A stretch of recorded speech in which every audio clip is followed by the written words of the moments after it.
జగన్ పై పగతో రగిలిపోతున్న రఘురామకృష్ణరాజుకు నిద్ర పట్టడం లేదు.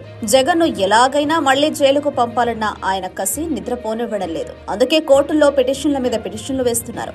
కానీ ఎక్కడా కూడా ఆయనకు ఊరట దక్కడం లేదు. తాజాగా మరో బిగ్ షాక్ తగిలింది. ఉండే ఎమ్మెల్యే డిప్యూటీ స్పీకర్ రఘురామకృష్ణరాజుకు సుప్రీంకోర్టులో చుక్కెదురైంది. సిబిఐ కేసులో వైఎస్ జగన్మోహన్ రెడ్డి బెయిల్ రద్దు చేయాలన్న రఘురామ విజ్ఞప్తిని సర్వోన్నత న్యాయస్థానం తోసిపుచ్చింది. అలాగే కేసును బదిలీ చేయాల్సిన అవసరమూ కనిపించడం లేదని వ్యాఖ్యానించింది. ఈ మేరకు ఆయన వేసిన పిటిషన్ ను డిస్మిస్ చేస్తున్నట్లు ఆదేశాలిచ్చింది. జస్టిస్ నాగరత్న, జస్టిస్ సతీశ్చంద్ర శర్మలతో కూడిన ధర్మాసనం రఘురామ పిటిషన్ పై ఇవాళ విచారణ జరిపింది. అయితే జగన్ బెయిల్ రద్దుకు కారణాలేవీ లేవని, కాబట్టి రద్దు చేయాల్సిన అవసరం లేదని సుప్రీంకోర్టు పేర్కొంది. అలాగే సిబిఐ కేసులను మరో రాష్ట్రానికి బదిలీ చేయలేమన్న ధర్మాసనం కేసులను మమ్మల్ని పర్యవేక్షణ చేయమంటారా అంటూ పిటిషనర్పై అసహనం వ్యక్తం చేసింది.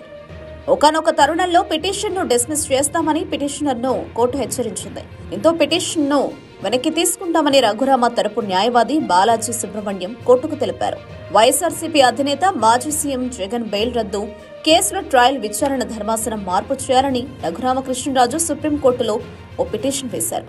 గతంలో ఈ పిటిషన్ ను justice Abhay S Oka, justice Pankaj Mittal ధర్మాసనం విచారించగా ఆ తర్వాత justice BV Nagarathna, justice Satish Chandra Sharma ధర్మాసనం ముందుకు వెళ్లింది.